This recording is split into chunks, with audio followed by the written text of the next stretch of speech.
Here. Thank you for coming in this morning. I know when I use the word free when I send stuff out, it tends to draw a crowd. I know I'm sure you're here for other reasons than that, but it helps. Especially on a year like this. So, everything seems like more, need this, that. Once Zach told me about this program, I was like, well, this is, my first question is who can we sign up? How many? What's my limit? And he pretty much said, no limit. Don't have it yet. I'm just asking. The man in charge here, Jacob Knopf, digital testing lead, is kind of leading the scripting protocol effort. So I'll maybe have him touch on it a little bit, and then we'll dive into what the scripting looks like and what the kind of requirements are to take advantage of it. Sure. Yeah, so everybody, if you have the handout in front of you, go ahead and take a look at it here real quick while I introduce myself. But yeah, like Zach said, I'm Jacob Knopf. I'm the digital testing lead. So really what that means, if you're not familiar, is I'm sort of in between what's coming, new features and engineering, and then how that is going to relate into the field. So my job is really a lot of connecting with customers, growers, dealers, advisors on getting their feedback on upcoming features, whether it be prescriptions, which is kind of where I sit right now on the team, but also anything else that comes up. Could be, harvest report features, editing features, anything that's coming down the line within Field View. We try to extend that out and get feedback from our customer base first, and that's kind of where I sit in. So on this new protocol that we have coming out, so you can read it there. Obviously, you need to have, there's a few requirements for this. Variable rate planter, Field View Plus, and at least 1 year of historic corn data, which shouldn't be a problem for most guys. We do put on there a 40-acre field recommended with 5 fields. That's a pretty loose recommendation. I wouldn't get too caught up on that. So let's say, if you have one field that's 80 acres or a couple that's 80 acres or one that's 160, whatever you want to use really on your farm.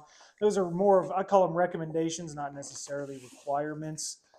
And the goal for us and for what we're trying to do is how we can compare static rates to a variable seeding rate. So within Field View, if you're familiar, there's what's called the Field View Seed Scripts, and that's what generates a prescription for a field automatically within Field View based on a lot of different models and science, but primarily off yield and plant health imaging on that field is the main drivers. And what we're trying to do is, get a good baseline on where we're at in the market with static rate, why guys use it, how it compares to our Field View Seed Scripts at the end of the year, any potential ROI benefits, usability in the cab. How easy does it, it sounds easy, right? Zach makes you a nice prescription, you load it in the monitor, and off you go planting. We want to make sure that that's actually the case. And if there's any pain points of, prescription transfer, things like that, we want to be aware.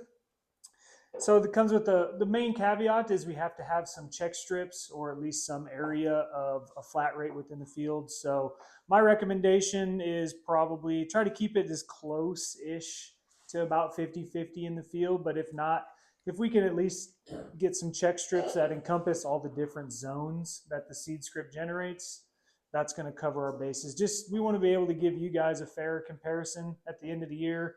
If we put the flat rate in the lower productive parts of the field and the seed scripts and all the best parts, you're going to call us out pretty quick on that. So we want to give you guys a fair comparison and us as well. And then lastly, and most importantly, what's in it for me is a free plus subscription and a free drive too for those who participate in this. So pretty good carrot. That just shows the importance of this, what we're trying to do. It's a really good, in my opinion, a really good campaign, one I'm happy to be a part of. And I think it provides a lot of good benefits for the grower and then for us at the end of the year. So, yeah. One thing, how much does it cost to do a script? $0. That's why we got Zach and myself or Matt. If you need us, we can all along with that. If you guys want to do it yourselves, you can. We'll be here to answer any questions as far as like a protocol. But yeah, all of us in the room are here to help. We'll start probably earlier this year than ever with Field View Fridays, just to help with the workload.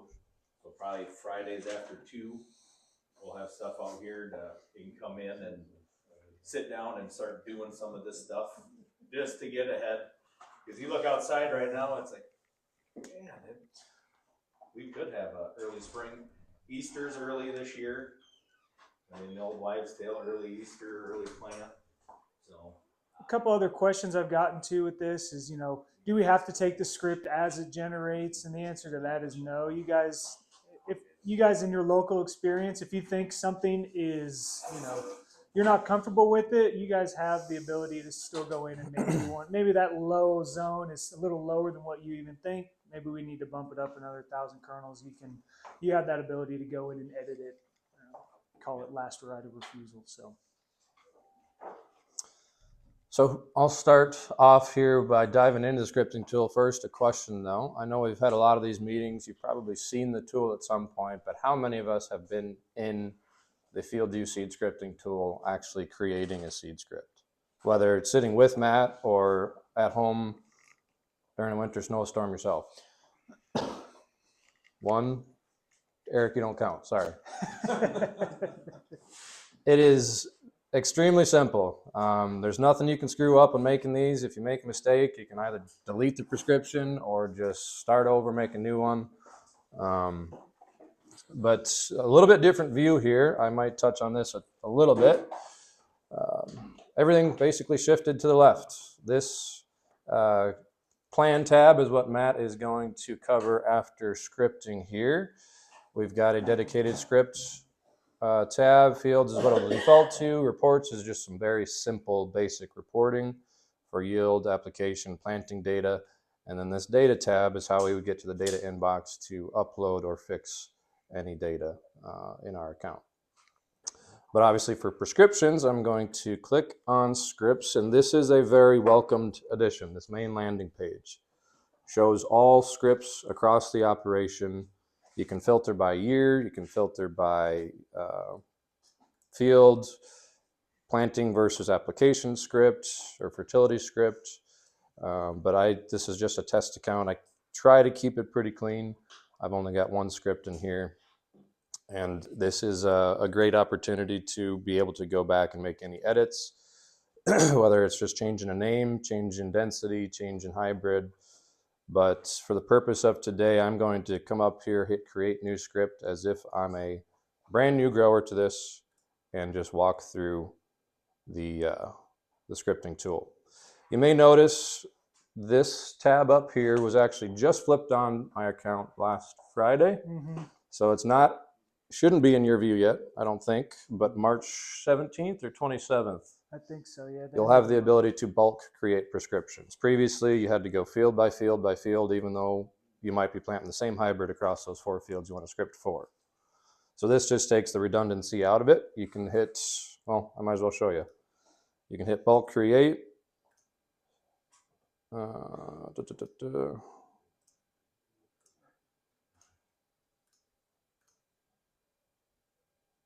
There we go. Say I've got the same hybrid going on these 2 fields. Hit next. Matt, what should my hybrid be? What do you want to play with today? Did he leave? he's right here. Oh. 103.63. Refugee and bag for both. Shows recently used, so you don't have to type it back in. Average fixed pop. So this is what you'd be planting if you weren't running a prescription. So let's just say, I don't know the pop curve on this hybrid, but let's just say 34.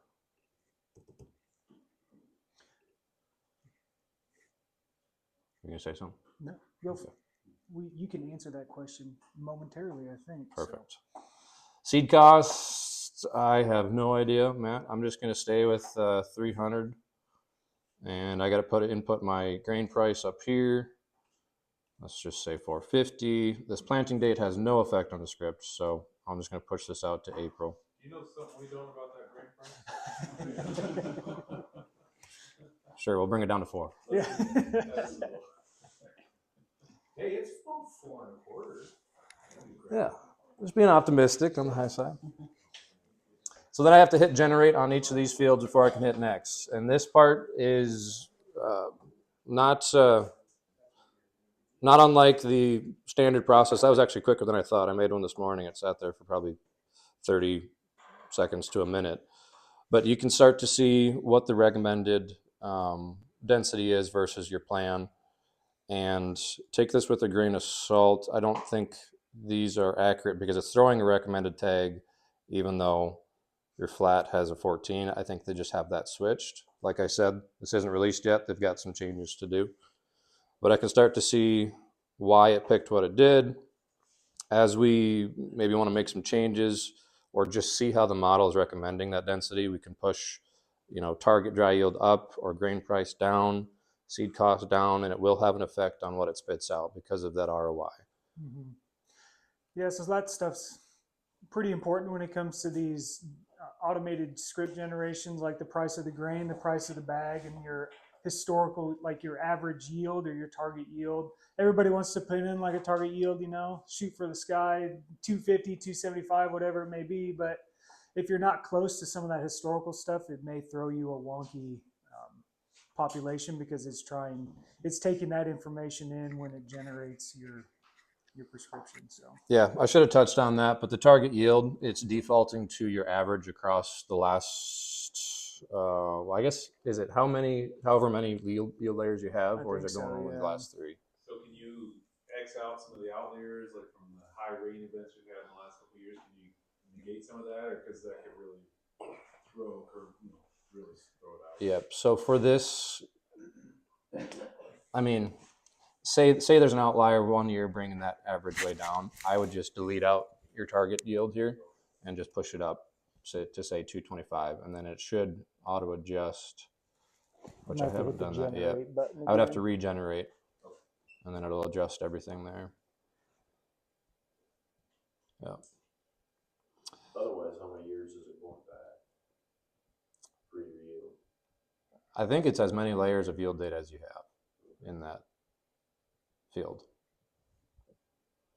But I noticed this morning when I ran through this was honestly the first time I've been in it, other than just seeing screenshots. It did not work for me to hit next or save, actually. So it didn't save these. But once we go to commercial release, I'm sure they'll have that fixed. yeah, so what Zach is working, they call it a feature flag. So basically they just flip some switches on the back end and allow certain accounts to see this, but it's kind of a little confusing, but like this isn't tied into the whole Field View network. It's sort of like off to the side of it. And then once it's fully production ready, they'll shift it over into the commercial side and it will be released for everyone. So Yep. So I went back here. I'm going to do a single field prescription, just actually run through one and hit save on it. So we can show you maybe what it'd look like for this protocol. I'd hit single field. Oops. Gives us an option to remove field health images or yield layers if we want to get very nitpicky on what we're including. To be honest with you guys, if we have some good yield data, I do not include field health imagery. If it's some clean, accurate data, I just go by yield because then that combines yield with soil data, our internal MD breeding data, and that helps really pinpoint the density and zone creation. But if you're running maybe John Deere with the active, what's that called? No, on the yield. Active yield, is that what it's called? Oh, there is active yield. Yeah. The active yield I've noticed kind of creates some blockiness. So in those situations, if you have that on, I've noticed a lot with field health imagery being able to smooth some of that rigidity out and create a little bit nicer script. But all depends on the situation. I would maybe try including or creating a script with and without just to see how it looks. I'll show here in a little bit. You can see how it kind of picked out the zones based on previous imagery or previous yield layers. For now, I'm just going to hit remove all field health.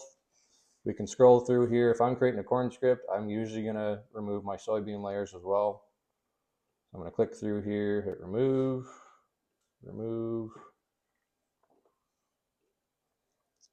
And maybe I only want to look at, 2020 on or something. I would try to shoot for at least 3 or 4 yield layers if you have it. So I'm just going to keep 19 in here. We'll do 4 years of corn data. We'll hit next. And this is basically the same thing as that bulk rate I was walking you through. So that was 103, 63. Let's go 34. Like Lucas said, it's including an outlier maybe. Let's push it up to 225. Well, I mean, some of that last page you were at, you could take that wet year. Take those out. That's true. Yep. Yep. That would solve.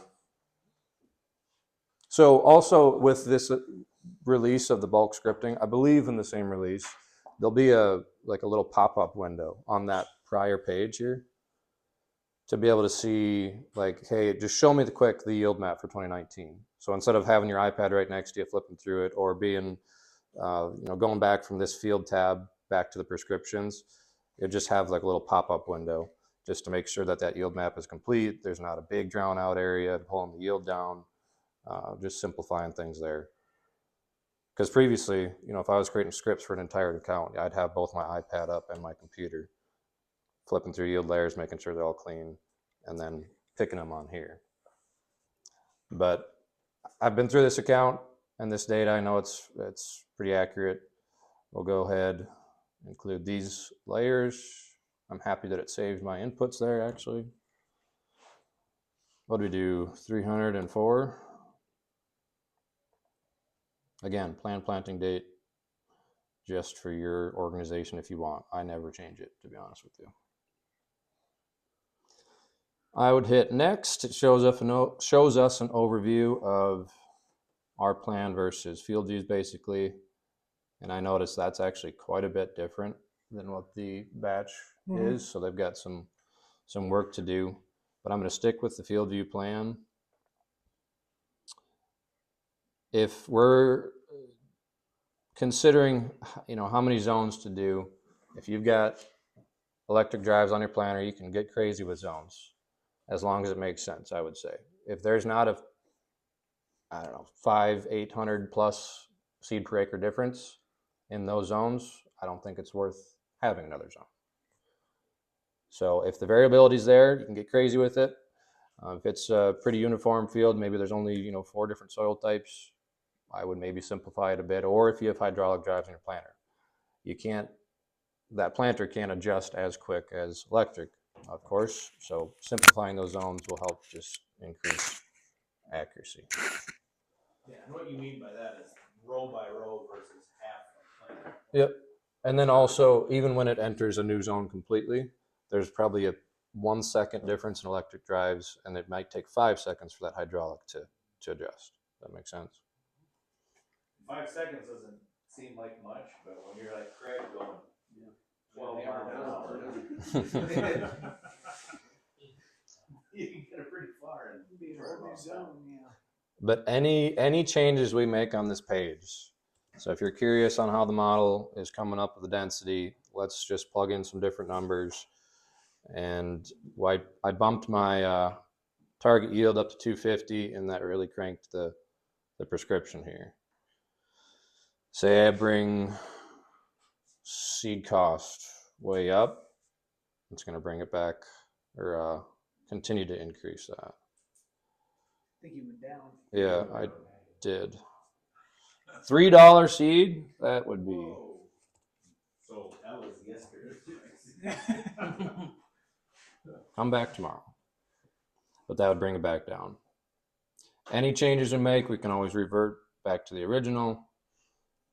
Say I don't like the direction I went, let's go back to the beginning and roll with that, finish an editor. I would click here to get to the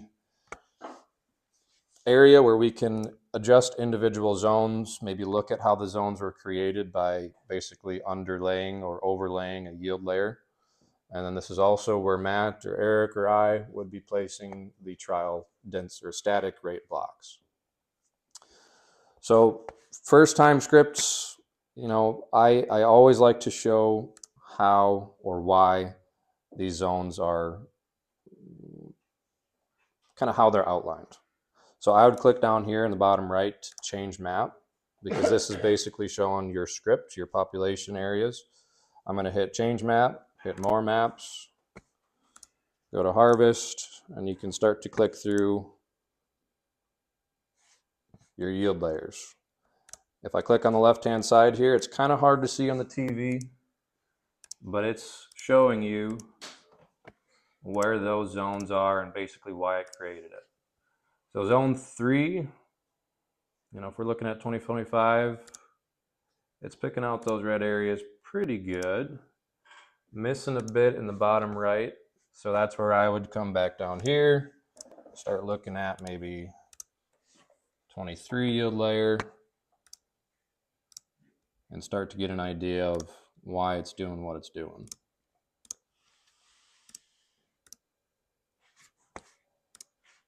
But let's go back to the main view, population rate. Let's say I agree. Let's go forward with it.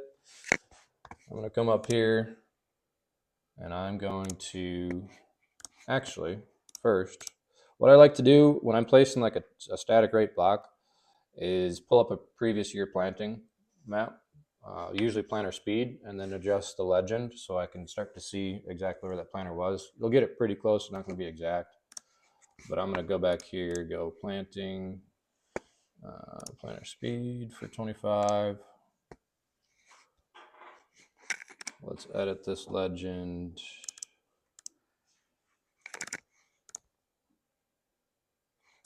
See what I mean? I can start to see planter passes, individual planter passes pretty easy. So when I go up to the draw tool and hit my rectangular function, I'm going to try to match it up. Maybe 2 planter passes wide. You can do 1, 3, 4, doesn't matter. This is much easier with a mouse, by the way. If you have a trackpad, like for a MacBook, it's not ideal. Try to line it up as best you can. I'm going to hit save as check strip. This will be our static rate block, or one of them anyway. The target dry yield column here is just a placeholder as well. That has no effect on the script. Let's go with the static rate that I was going to plant without the prescription.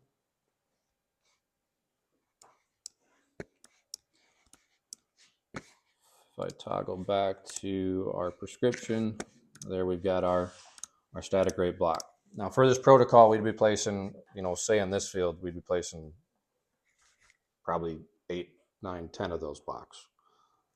We could do them larger or smaller if you'd like, just so it covers a larger area. But like Jacob mentioned, ideally we're running through all zones. We've got this block through our zone 4, our highest productivity zone, zone 5, and basically everything in between. I would definitely want to place, if I'm using this for the protocol, one across this western half, because I know this kind of comes over a hilltop in zone 4, this red area, and then we get down here into some pretty good stuff on the north half of the field. So what's a block? Do you want to keep it static? Is it 1 pass? Is it? That's up to us. If you want to make it a 4 pass wide block, we can do that. If you want to just do 1 pass almost every other or every third or something, we can do that too. What do you do down here? Is that going to line up with half your planter when it gets loaded into the planter? Well, I mean, it'd be a couple rows. You hit it one side, hit it the other, and then you got to come with your combine, and you're not going to. Yeah, so that also depends on the planter. If you got electric drives, it doesn't really matter as much. But hydraulic, we'd want to make those a little wider because it's going to adjust half the planter at a time, most likely. Does that make sense? Well, it's not going to average. If it's one. No, it's going to pick one or the other. Oh. Yep. But isn't that when you can go into combine speed or whatever other map and just get it the width of your combine? Yep. So that's another thing. Yeah, we'd want to make sure that we have a large enough or wide enough area to make sure we have our combine passes clean, so it's not averaging it out. Maybe that's what you're talking about. Sorry, I misunderstood you. So making sure that planter passes and combine header lines up is going to be crucial for analysis after the season. So does this have to be full passes, or can it be blocks within? Or do you want full pass? It doesn't necessarily have to be a full pass, in my opinion. I mean, this field's a good example. You got your five zones. that are, there's a pretty good population spread, but you could make, maybe one that's 5 or 6 planter passes wide through, like Zach was saying, that west half of the field, because you got a good chunk of your lower productivity areas with some really good high productivity zone 5 stuff on the north side. So that'd be a good area to just put in a big check strip, because you're encompassing every zone within that section of field. Yeah, so let's just go ahead and do that. I'm going to do one, maybe 5 passes wide through the area I mentioned. So 1, 2, 3, 4, 5.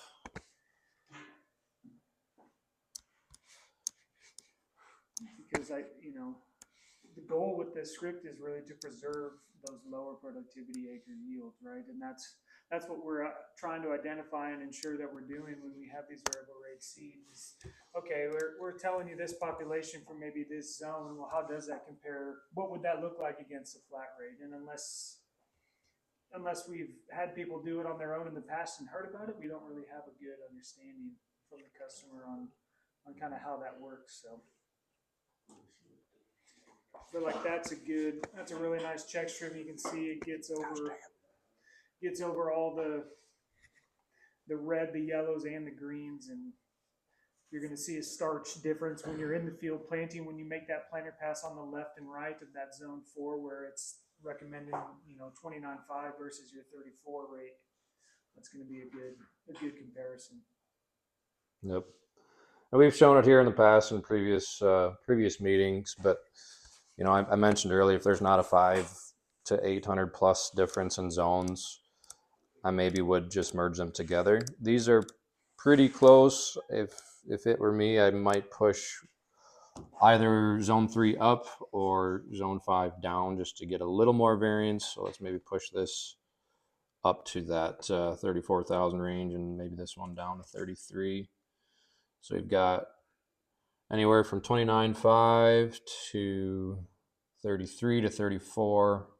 Yeah, 35.5 and 37.2. That's a pretty good variance there. But yeah, in conjunction with Matt and Eric and everyone here, keep in mind, I heard 37. Yeah, that might be a little high depending on the hybrid. So keep in mind what we're planting out there. Some might like to be a little more condensed than others. Yeah, and like I mentioned with the protocol, if you're not comfortable with that 37.2, we can back it down to say 36 is the absolute maximum to plant at, regardless of maybe that's just the nutrient levels you have that you have down to support it. It's 36, and we can make that change. And that's why I wanted Matt involved in this. Matt and Eric and these guys, in conjunction with yourselves. I mean, if I was just to sign one of you guys up and say, go with it, not even informing Matt, they'd probably just send a script to your account, and that would kind of be it. I need that local expertise with these guys here. So. Shit, we just throw darts at 37, 32. Any questions on this page here? Any questions about the protocol?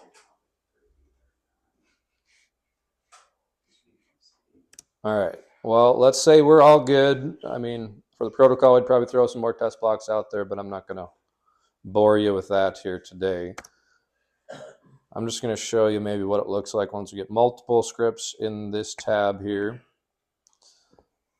We've got the one previously created. This is the one that we just did today. We can see the difference in hybrids and population. If it were me, I would be changing the hybrid name to be a little more prescription name to be a little more identifiable. In my opinion, I like to have the year first, especially if you've got a lot of other prescriptions that account. So let's go just 26 for year, field name, and then maybe hybrid RX.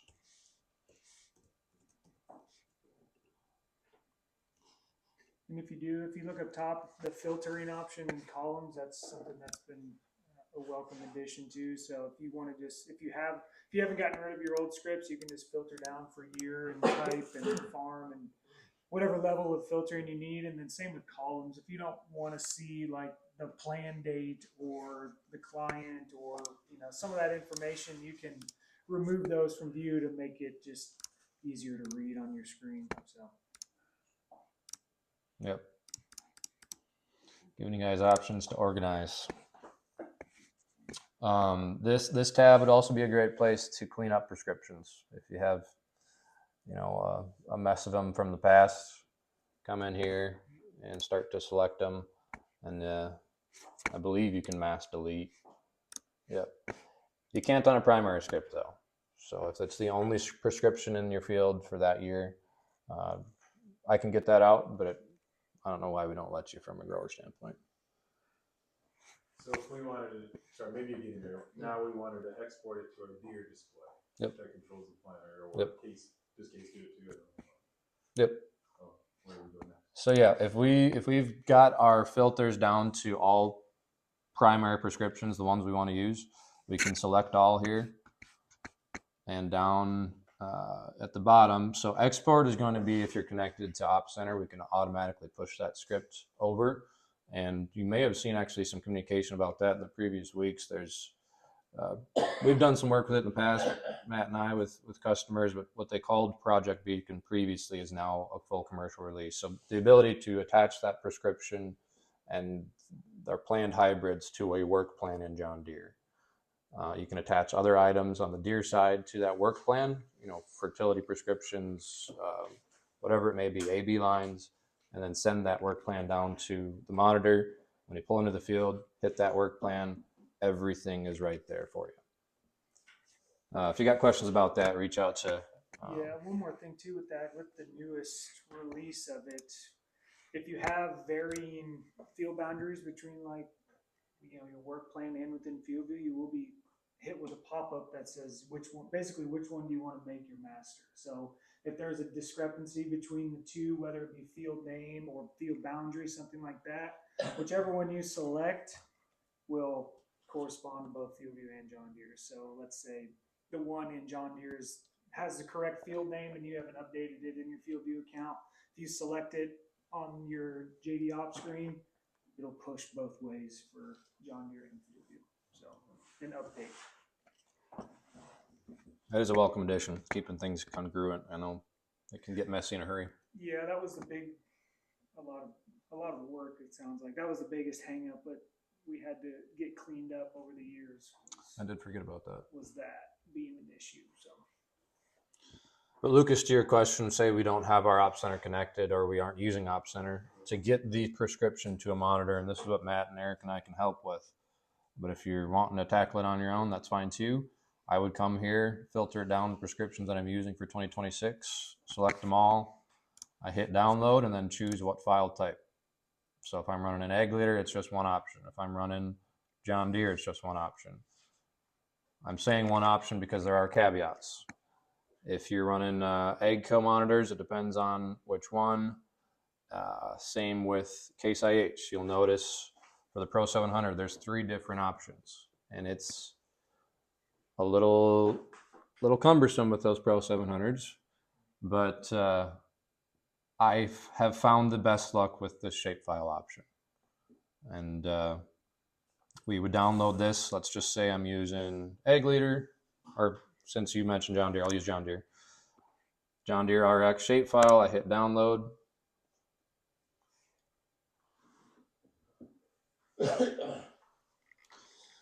And it's going to download them here for a bit, I guess.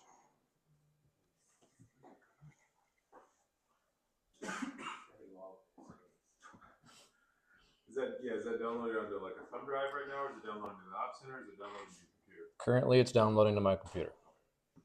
Yep.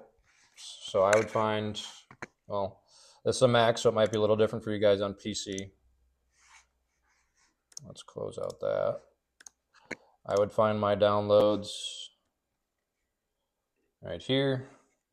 It downloaded with a really funky name, actually. If I open this up,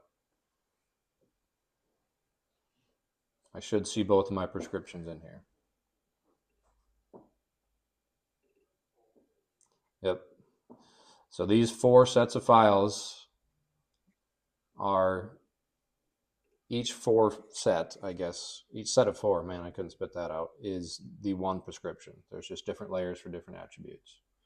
So I wouldn't actually mess with this page here. I would come back here and probably either move or copy over to a USB once I have one entered into the computer.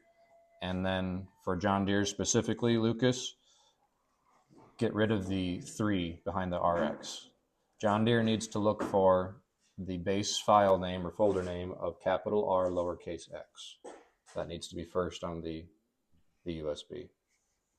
Is there any other ag leader have anything like that? Case? Nope. They just got to look for the right format. Case is cumbersome. There's a great guide I've probably showed you guys before. Iowa State Monitor Guide has picture walkthroughs on how to do basically anything in a monitor. If I search Iowa State Monitor Guide, look at the digital ag, second link from the bottom. I'm going to hit go to Monitor Guide. Pick your monitor. Since we're running with John Deere, I'll just pick that one. So say we're running a Gen 4, so 4600 or 4640. We're looking at planting. Maybe it's under general, actually.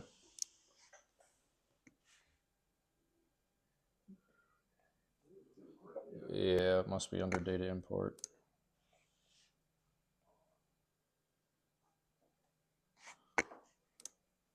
Yeah.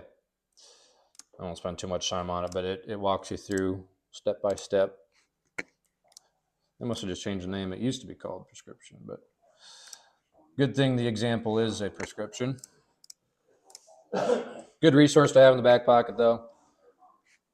This Iowa State Monitor Guide, that is. What other questions we got? Any? Go back to the prescriptions page and just click on that export button. Okay, yeah. So then. Yep. Okay. If you don't already have your Op Center connected to Field View, when I hit that export button, it'll walk me through how to connect. And I believe it actually pulls up, a John Deere login page. And then once you log in on this page, I believe it kicks you back to Climate, and you got to turn on data retrieval. But if you want to do that sometime, Lucas, give me a call, or Matt or Eric here. And then once you start your tractor and it gets satellite signal, just automatically would download, or do you have to start the process in order to get that prescription over? Yeah, if you push it through like this way. What I would do, if we're sitting here today or tomorrow, we get prescriptions built and sent over to Op Center, say Thursday. Spend time Thursday in Op Center to assign it to monitors or tractors. That way, when you turn it on, it's immediately down there. Otherwise, you'll have to go looking for it in the monitor.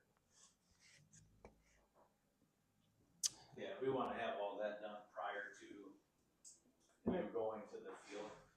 Yep. I know all of you in here. Yep. Well enough to where if that doesn't pop up, you're gonna say fuck it. And then I think too, once you have your John Deere account connected, there'll be a second button underneath that export that says send a work plan. So it will send it directly, and if you have it all set up, it will send it just directly into your work plan. So when you go into your monitor, you just go to work plans. It'll be right there. So. I know a couple in here. How many of us are running a precision monitor? Gen 1, 2, or 3? Okay. There's 5 in here. Do you want to talk about that? You can, yeah. Yeah, why don't we? For Gen 3 users, there's some testing going on between the new Drive 2 and Precision. Previously, we've ran into issues with those Gen 3 monitors specifically with the Field View module. That is the little black box behind your iPad mount that hardwires into your iPad. It sounds like our product, but I can't even get my hands on one. And because of that, it's created a little bit of infighting between the two companies on who's responsible for it, basically. And they recognize as well that it's seen its fair share of issues. So there's a joint effort to overcome some of those. And I'll let Jacob speak to it a little bit. Yeah, that's a pretty good summary. I mean, we're at the very beginning stages right now with Precision. We actually met yesterday, kind of walking through a plan, but essentially we're going to be testing the Drive 2 to Gen 3 monitor compatibility for this coming planting season. So if you're interested in that, essentially it's just, you know what the drives look like. It's a new module that 10-pin connector. It'll plug into that, and then we'll Bluetooth it to your iPad. So there's no like plug-in for your iPad. So it'll be a cordless iPad. So if you want to, stuff it up in the corner and not look at it, or if you want to suction cup it to the window somewhere, you got the flexibility to move it around. So if you'd be interested in testing that, we are more than happy to get you on the list to do it. So you can talk to. Are you saying the 2.0 does not work with that box that's behind my? The 2.0 would replace the Field View module, that box. Replace it? So I know you've ran into this, and I'm guessing others on Gen 3s as well. The cables between the iPad and that module are very, very picky. We're basically going to do away with that whole wired connection. So issues with that generating your planting passes, it shows gaps and blocks as you go. What happens is the DBM that's probably sits behind your seat or underneath your console sends data to the Field View module. That does the translations and kicks it over to the iPad. Should, in theory. Well, now the Drive 2 is going to do the translations and sending it via Bluetooth. I had one grower on this test last fall. Once we got past the initial setup hiccups, it was problem-free. Never really had to worry about it again. Yeah, that was for harvest. So I had that in my sprayer. I had a puck last year, put it in my sprayer with the iPad. You remember helping me set up that. The only hiccup I ran into is it would start up, everything would go fine. But then all of a sudden, at some point, it would freeze. And it might be midday, it might be morning. And the only way I could fix it is I'd take out the puck, I'd unplug the puck, plug it back in, let it reboot, and it'd be fine. And then it'd work flawlessly the rest of the day. But if I didn't catch that right away, I might go 2-3 passes where my sprayer wasn't showing up on the display, or if I did it in the yard and I drove to the field, usually it's by that time, I'd load up in the yard and take off, and by the time I got to the field, it might not be working. But that was the only issue I had. Yeah. I can't remember if that was. Unplug it, let it reset, and then plug it back in. We had some firmware issues with the Drive 2s last year, and I can't remember in your situation specifically if we were waiting for that new commercial release to come, but let's dig into that more. It's because otherwise, it did great. I had an iPad with internet or cell data, and it just send it right away. And it worked really well. Otherwise, the nice thing about the Drive 2s is in those situations that we've experienced with Drive 1s as well is it has more storage, a heck of a lot more storage to be able to still hold that data and transfer over when you do reconnect. 1 gigabyte on a Drive 1 maybe versus like 32 gigabytes. Or actually, I know it's 32 gigabytes on a Drive 2. Yep. And since it is a test, obviously, we would, myself or Zach or one of my other colleagues would be there to get it all, that initial setup, integrating the Drive 2 and the 2020 monitor. And then, we won't run into issues, but let's say hypothetically we do. We've told Precision Planting, and I've made it clear too with our guys that I'm not gonna slow you guys down in the field. If something's not capturing data or it's not working right, we'll just put you back on the software we know that works, and we'll get you back in the field going. So don't think we're gonna be like, it's the first nice day in 10 days and we're gonna be out there in your hair slowing you down. If it's not going right and you need to get the wheels turning, we'll put you back on the stable software and let you get back in the field and start planting. So yeah, it would require some beta software since it is a beta test. And forewarning, if you haven't had your Precision guy out to your farm yet, if he's going to update to the newest commercial release software, it's probably going to change your layout. Yeah. one of those things. It's kind of a surprise, but once you get used to it, I do think it is nicer and easier to get around. So you're saying like the layout on the Gen 3 monitor itself. Yeah, they moved a bunch of buttons around. So if you're running anything older than 26, yeah. For this test, we'd update you to 26.0, and then we'd update you to 26.1, which is the software for our test. And let's say again, something goes wrong, which it won't, we'll just back down to 26 and we'll be able to. So when did that update come on for precision? Recent or? I think 26.0 is on their website. Yeah, 26 release has been on there for a little bit now. They started that new layout last year with the new 16-inch Gen 3 monitors, and it was required for them to be on this new 26 software. But for like your standard, whatever that is, 10-inch one, 8-inch, I don't think that was required last year, but it was an option. Now, if we have updates that we need to get up to 26 this year, then yeah, your hand might be forced.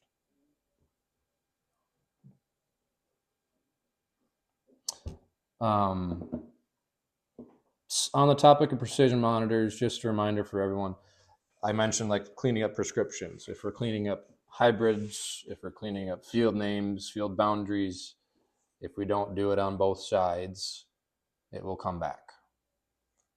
So we need to be dang sure that we're matching up field names, cleaning out hybrid lists in both places, cleaning up equipment in both places, because when it recognizes it's still on the iPad, it just pulls it back over and vice versa. So disconnect Wi-Fi on the iPad and then clean it up and then reconnect it? yeah, I would probably just throw it in airplane mode. If you have multiple iPads in the farm, clean it up on every iPad.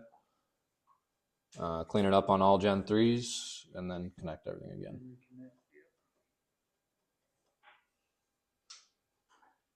All right.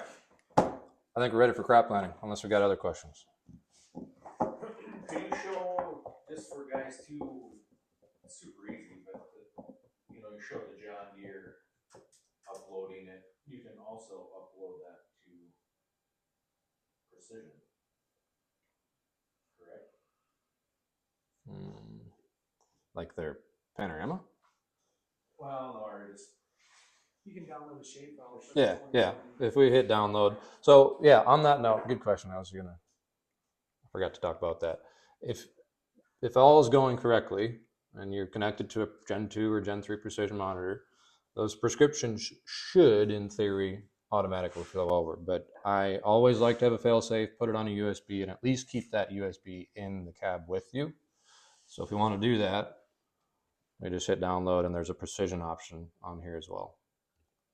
I just download as a precision 2020 shapefile and throw that onto a USB, keep that USB with me in the cab just in case that wired connection doesn't pull that prescription back over.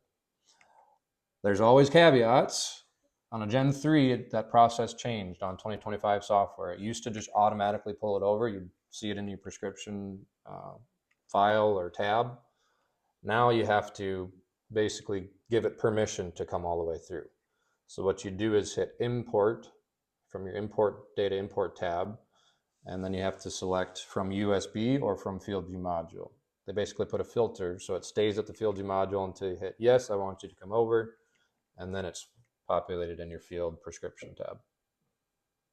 I think it's been an effort to help mitigate some of those duplications and messy data. Just have some sort of filtration system. Good call. All right. You should get a hat.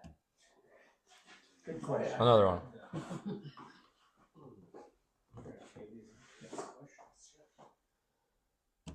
Matt, you want to log into your account here? yeah. You can talk. You look comfortable. I'm honestly not the pro in this regard, though. You've been in it more than I have. You count 4 times. Or Eric, do you want to? You can hire me. You're doing a great job. We can stumble through it together. All 3 of us. All right, we'll stumble through it together. There's been a big push internally here for this new crop planning tool. If you remember 3-4 years ago, we had Seed Advisor. That was what I would call a very pushy program to recommend field hybrid placement. This is taking, I would say, the guts out of it and turning it into a planning and organization tool, which is very welcome to see. I know plans don't always get executed 100%, but I think the more we can talk about it up front, this time of the year, the better situated we'll be once it comes time to. We'll have our backups, our primaries. But say, who should I pick on? Oh, Lucas's. I'll pull up Lucas. Lucas tests. I'm going to create a field level plan for Mr. Lucas Storby for spring 26. And this would be in Matt's hands. I just want you to see what it looked like from your end as well, though.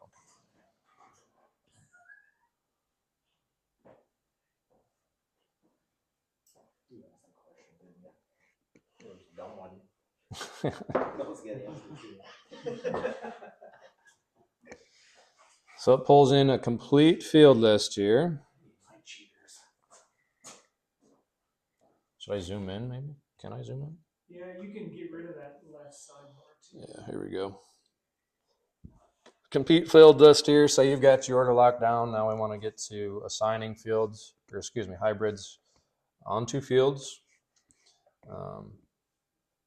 We can start to click through. Let's go.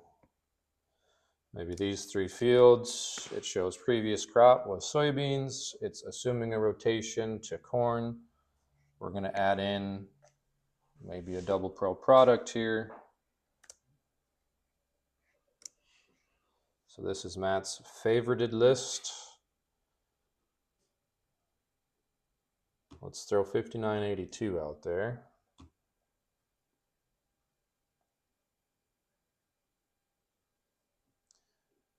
Just for example purposes, we'll place some soybeans as well.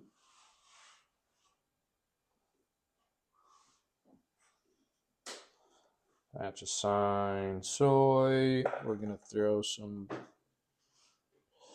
22XF6s out there. How about that?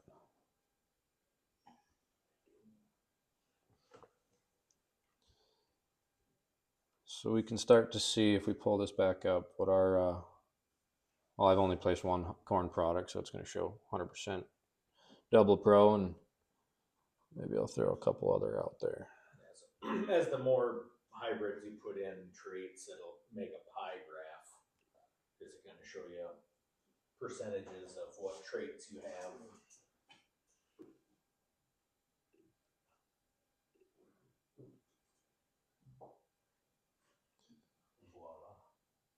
So just to get a little bit of variety.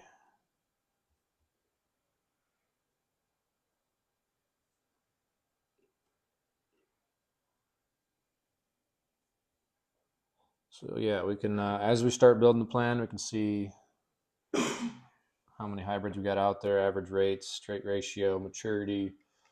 In a table view, what's also nice in my opinion is this map view. As Matt's building it, he can reference with you, hopefully, maybe RM. You've got a plan to basically assign or pick RM based on proximity to your drain leg. Just put this plan view onto a map. Kind of helps that field selection purpose. But this table view is also where we can attach the prescriptions that we create, maybe for this protocol, to the plan. It's throwing a error code here that our assigned density doesn't quite match what we have on the prescription, and oddly enough, it's very, very close. We could hit update all. Maybe I didn't do that right. I don't think I did. If I would have, it would have just matched our crop plan density to the prescription density. So we're coming out okay on bags and densities. I manually put it in. I remember Josh doing Okay. Yeah, now that you say that, I think you're right. We're not quite there yet. So we've got a prescription, and then we can say, hey, I realize we might not get to this field in order that we'd like. Here's our backup products in case we've got this on the tender. Let's maybe just add in both. Well, I had double pros on there, so let's make it make sense. Yeah, so obviously we pick stuff that you have purchased already. Matt could reorder these, add in advisor notes. I don't know. Really. And this would show up throughout the plan. He would be able to, if we're all good here, he'd be able to send it to you. It would show in your crop planning tab, which would be added once he sends you one. You could review what he's inputted there for hybrid assignments on fields and backups. You could leave any farmer notes, and basically it would alert him that you've left a note. Say, hey, we need to switch out this, or we need to maybe increase density on this field, whatever it is. Or you can even put like your planting order, since you don't plant early, and that says in your notes, I like to plant this field first. Like, oh shit, okay. Now we gotta relook at things. So anything, and a lot of times I'd say this, for this first year, we'll probably do this together. I mean, it just says learn as a group. Some of the stuff we've already put in, some things just to get ahead of the curve, but obviously we'll meet before here in the next few weeks to basically finalize a lot of this stuff. Mm-hmm. Yeah, so then, as we're working through it together, if you're not able to look over his shoulder, Matt can print out basically a plan summary, everything we've talked about into a PDF. I like you got the logo updated here. I love it. Basically showing everything that was on that page on just a summarized view.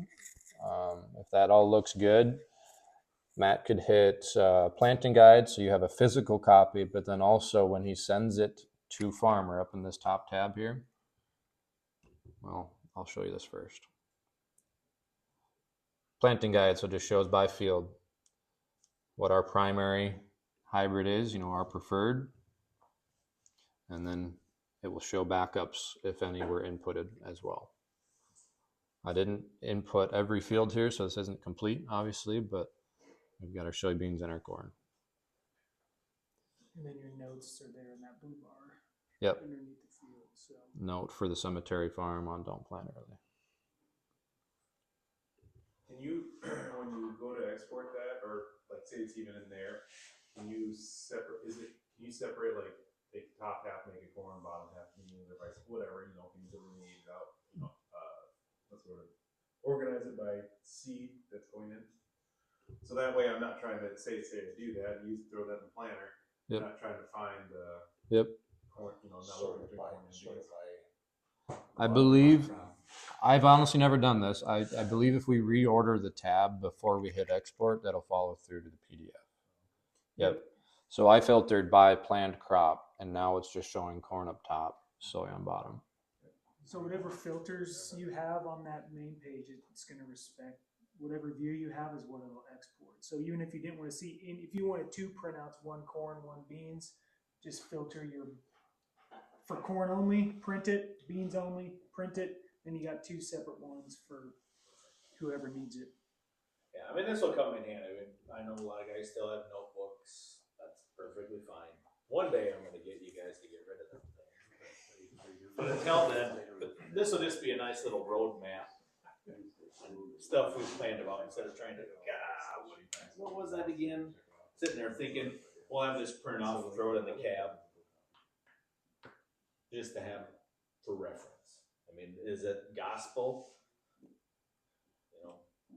Not necessarily, but at least something to kind of aim. And you can even look at that thing when you're calling your brother to come, hey, throw this into this next field. You both have copies of that, and he can just flip to it. Oh, there we go. Mm-hmm. So what I was hinting at before the exports and the PDFs here is Matt could also, if you're using Cab app during planting, choose to send this to your Cab app as well. We were trying to mess with it here Friday and yesterday, but I think because of how Lucas's account is set up and my test account with technical dealer assets, it wasn't quite working. So I've got some still shots of what that might look like in Cab app. When he hits send to farmer, so this is also a note for maybe you guys in here. We want to make sure that the hybrid list is cleaned up before we do so, because then it's going to maybe be hard to delineate from what the plan is to what was in there previously from previous years.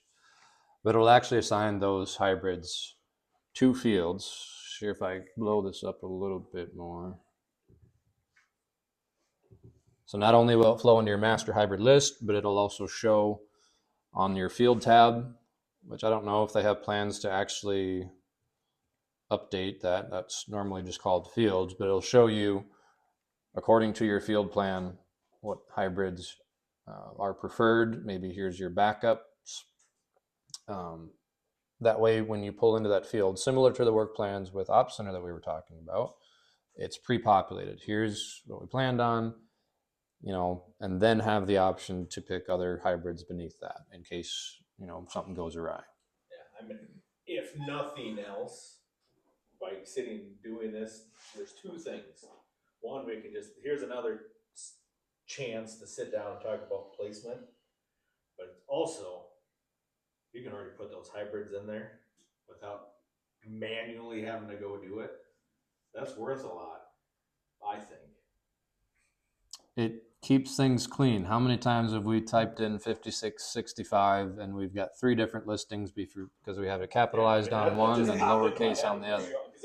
Honestly, this is the first time I've basically seen how that looks, and that right there is worth something. Jacob, do you remember what they were talking about in regard to your favorites list with this upcoming cab release? So don't quote me on this, but if I'm not mistaken, I think they're cleaning up the catalog, basically the hybrid list that we have in Cab App. So I believe if you have custom named hybrids, Correct. it will be cleared on this new Cab App update, which I realize maybe to some is a little frustrating, but it's going to help going forward. Like I mentioned earlier, just to keep things clean. If we've got one hybrid we're tracking, we don't want 3 different listings with 3 different averages because we've captured, it in different places. With Gen 3s, we still need to, actually all precision monitors still need, for tracking a seed treatment or something like that. We still should be adding that into the end of the hybrid name just because that can't delineate on the precision system. But all other drive users, we do have that tab under the hybrid list to add in different seed treatments, which tracks on a separate layer. If that makes sense.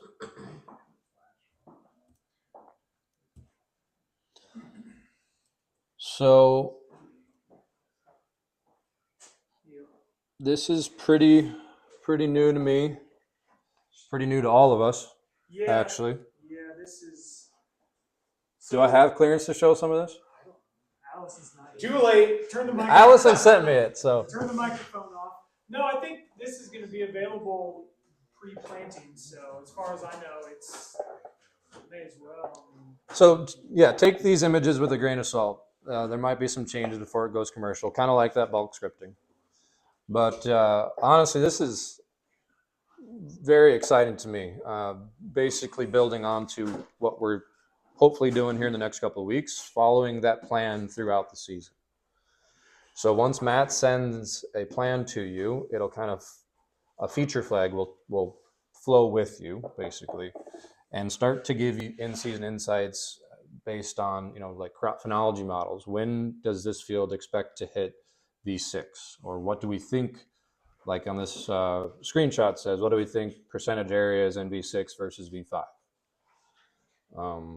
And Matt and Eric and Brady will have the opportunity to also true up that model. We realize it's not 100% correct. So if they go out there and field truth it or ground truth it, they can say, no, actually, this is all V6, or this is actually all V7. And that'll get smarter and smarter as, you know, these guys in the room train it a little bit more, basically.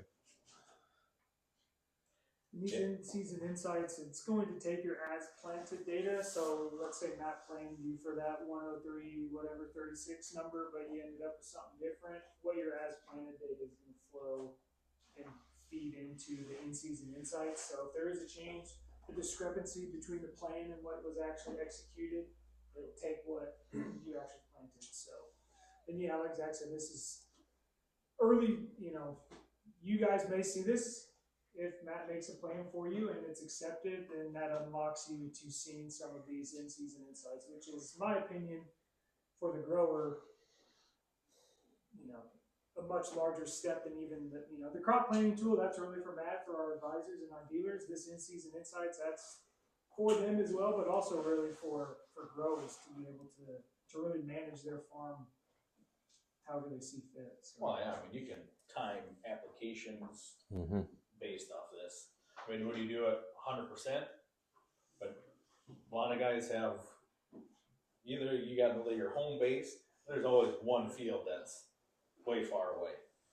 Here would be a way to quick look and be like, all right, I can, instead of driving all the way there and back, and this says it's going to be V4 in 6 days. Well, you're like, all right, I know I can go spray accordingly. Yep.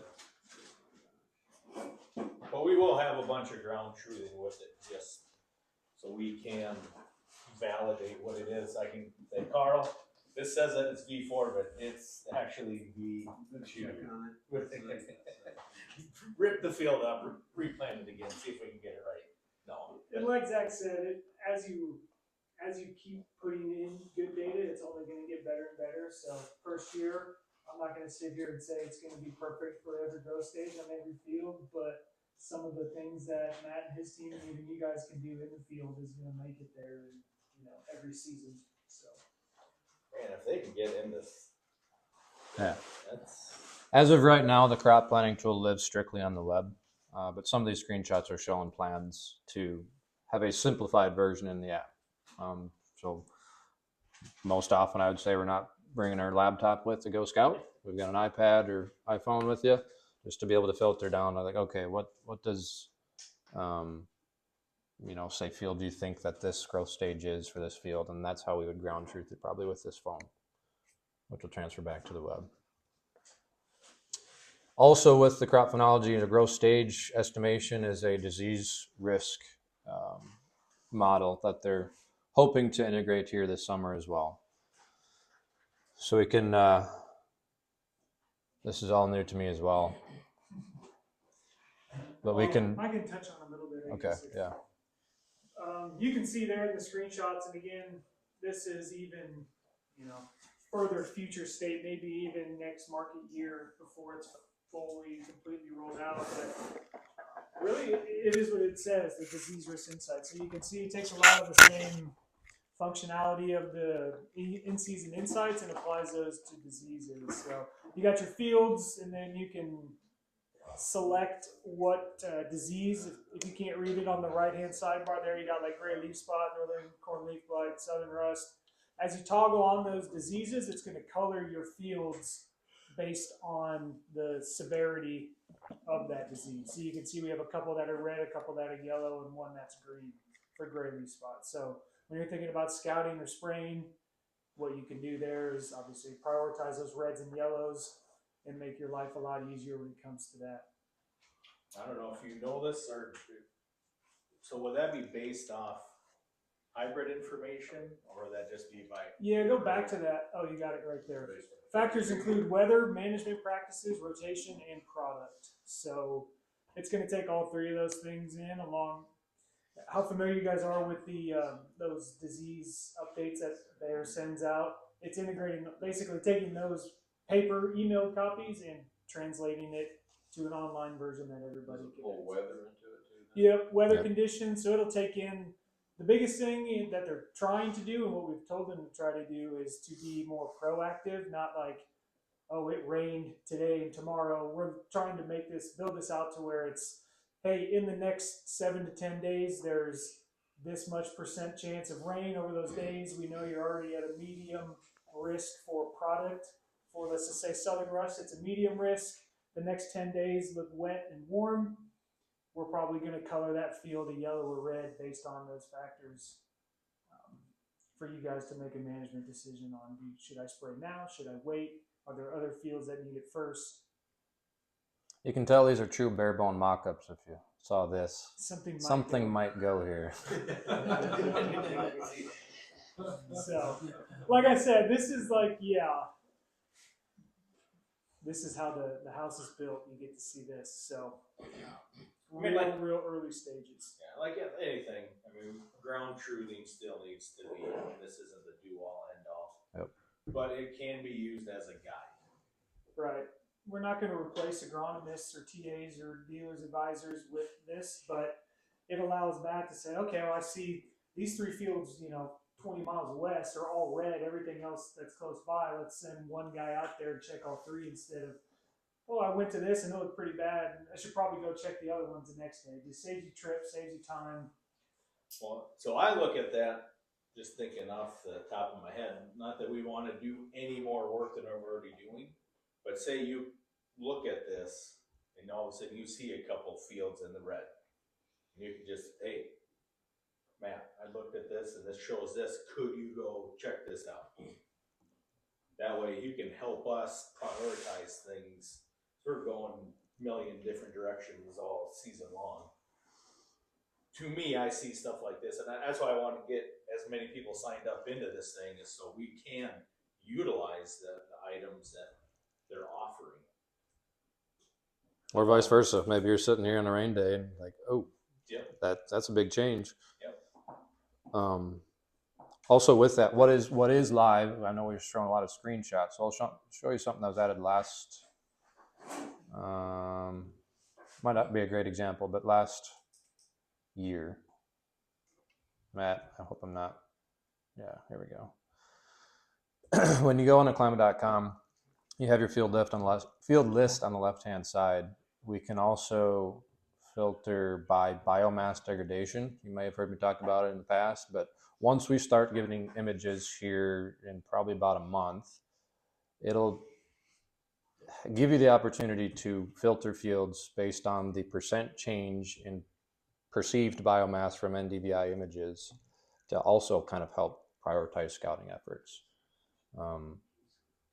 So if it's picking up a lot of red in the June 10th scouting image versus the June 2nd, that's going to filter that to the top and just hopefully prioritize, like I said, some scouting efforts.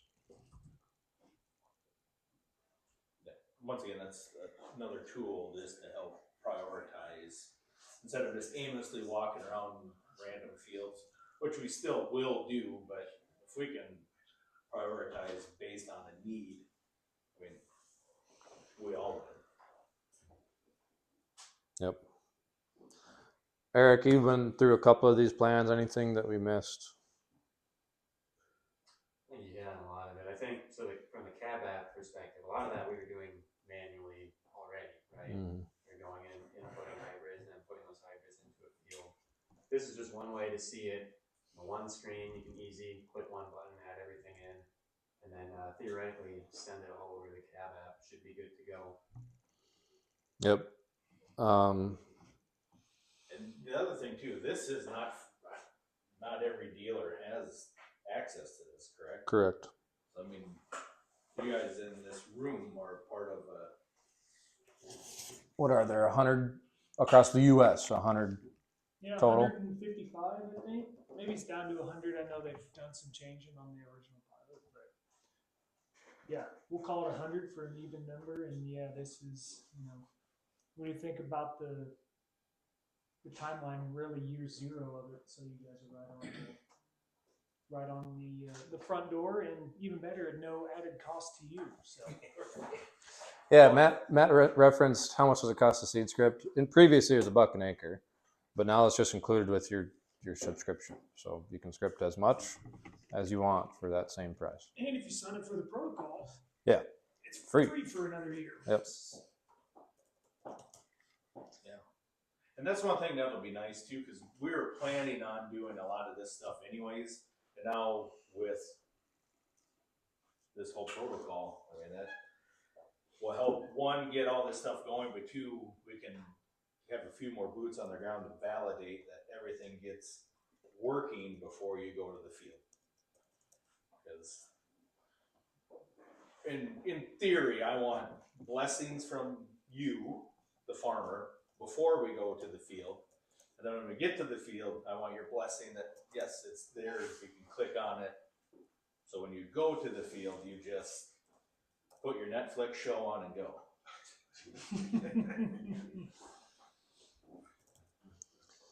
Do you guys want me to run through just very, very quick some cab app do's, don'ts ahead of planting here?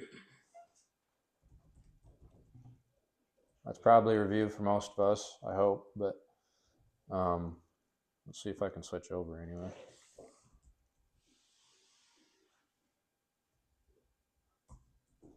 Stop mirroring.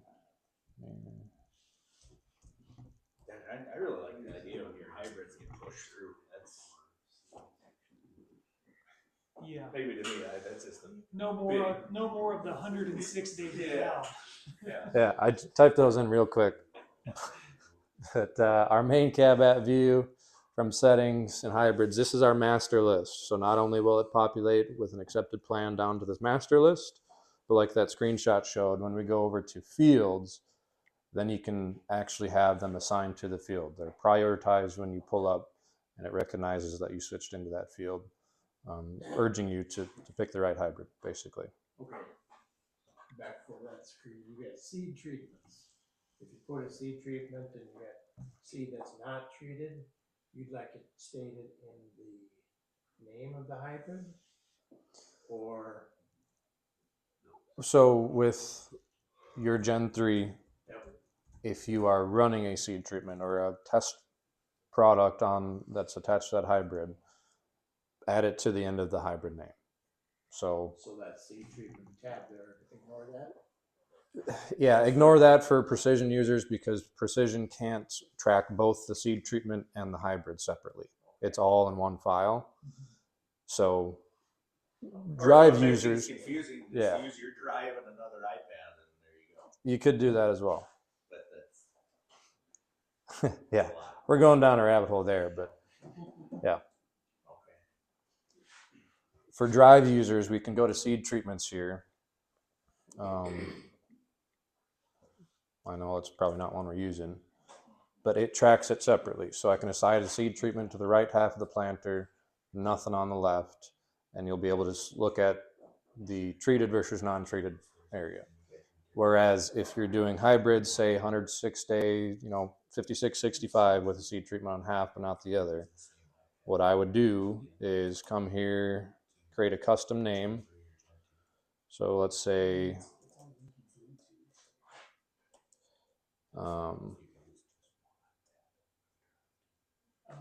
like plus test A, just for purposes. That way, okay, my demo drives aren't working, but that would be considered a second hybrid. Just flows in reporting better, so you can see your standard 5665 and then your 5665 with the seed treatment. I'm in the wrong account here. I apologize. I wanted to pull up a demo drive and basically show that. Also, one thing, what am I trying to say here? Do you have like a demo of a planting through a variable rate script? I know there's demos within Field View, but I don't think I do. The demo drive that I have available to me, basically a replay of that data set, is a flat rate. Looks just like that. Yeah. I just didn't know how many guys have used the script before. So you'd be able to tell the difference if you're still getting one population while you're going through the map. Otherwise, it will change to it should match what the script says. Yep. At the end of the field, they should line up almost perfectly. But good practice here before spring, cab app, press the help icon at the bottom here. On the left-hand side, check your version. 14.41 is most recent. I would say there's probably going to be one more before we start planting. But at least get to 14.41 for what we were talking about with, the crop plan inputting hybrids. Before Matt hits send to farmer, hopefully we can come here on the left-hand side, and if you've got an entire list that's super messy, I'd probably just go down, hit remove all. Or, if you just got a couple you need to clean up, remove individual ones, hybrid by hybrid. That way, when Matt sends the plan, we've got an accurate list of what we're going to be planting here in 26. Anytime there is a change in equipment, whether it's monitor, globe, tractor, planter, whatever it is, it's good to review or check with Matt or I if we need a different, basically, cable configuration. Just because it's a green to green switch doesn't necessarily mean we'll be still fine with the same cable. I wish it was, trust me. It's not always cut and dry though. So anytime you have a change like that, before we go plant, make sure we don't need a cable or different cable. And for those who do have the same piece of equipment, using a drive 1 though, these drive 2 should be plug and play. So if you're using a John Deere cable, plug it straight back into the John Deere cable. If we're running it just off the ISOBUS system, you should be able to just plug the drive 2 right in, and you shouldn't have to do anything else other than pair a new Bluetooth device. And how to do that, if I go find my iOS settings, on the left-hand side, I also want to show you it's good practice to be updating your iPad. I know last fall I was preaching do not update to 26, but now I'm telling you to update. I'll be honest, I was holding off as long as I could to update to 26 just because I heard it was a pretty decent change, and I would still agree. I'm not 100% used to it, but eventually Apple's pretty good at forcing our hand, so I'm just embracing it now, I guess. To check software version on the iPad, left-hand side, we want to hit General and hit Software Update. This will automatically check if we have one available. The latest for iOS is 26.3. The minimum needed to run Cab app and be able to cloud sync, I believe, is iOS 17. So if you have a super old iPad with, sorry, I didn't mean to say it that way, but if you have an older iPad, Just rip the band. if you have an older iPad with the button still, odds are pretty decent that you might be on something previous to iOS 17, and just opens the door for potential issues, because when we release a Cab app software update, we're building it on the most recent iOS release. So when that disparity gets bigger and bigger, problems potentially could get bigger and bigger. Make sure we're updated there, but then if we receive this drive 2 through the scripting protocol and we need to repair it or pair it for the first time to our iPad, if you're unfamiliar with how to do so, this Bluetooth tab on the left-hand side shows all of our previously connected devices. Number 1, same thing with your hybrid list. I myself try to keep this pretty close, pretty clean. I no longer use my Power Beats. Those are headphones. I'm going to hit Forget Device just to clean up that list a little bit. But when pairing a new device, I just always toggle Bluetooth off and back on. If the drive has power, the iPad here is going to search for any new device and list it down at the bottom. So I've got plenty coming in here. Lucas's iPad, it looks like, my Mac, someone else's Mac, and the TV, even the pinball machine. I would hit Connect here. It would show up in this top tab, Connected Device, and then I would go back to Cab app before we're sitting on the edge of the field, hopefully. Go into Settings and Devices, and it should show Tap to Connect on this new drive. Once you get that, I would press the home button, hit the map option. Once you have equipment selected, just verify that you're seeing your planter and your tractor icon, just to make sure we're ready to go for the season. what other questions we got? Comments? Because I think that's all I have.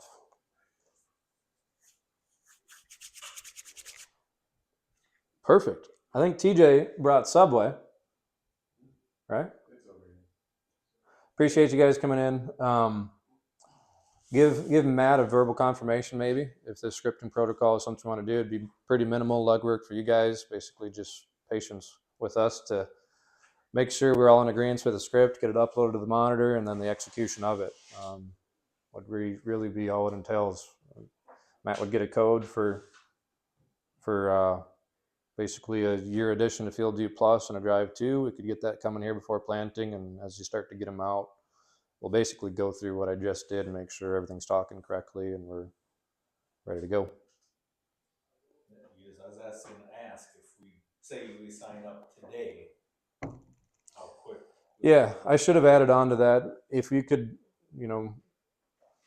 text or however you want to do it, get Matt info on your planner setup. I believe that's still necessary, Jacob. Yeah, so there's just a tractor make, planner make, monitor. pretty straightforward form that we fill out just to track guys and gals a part of this, and we make sure we get the codes and drives where they need to be. So Matt will have to get some information, or you can come to me or Zach or whoever, and we'll get you filled out in the form. And then it's just as soon as Zach or Matt can place the order for you, we can get them coming. So. Yep. So we own this new different buck 2.0. If we sign up for this protocol, You own it. we own it. You own it. Yep, you own it. We're not There's just another- borrowing it. Another subscription. That'll be 2 years for that. There is a cell chip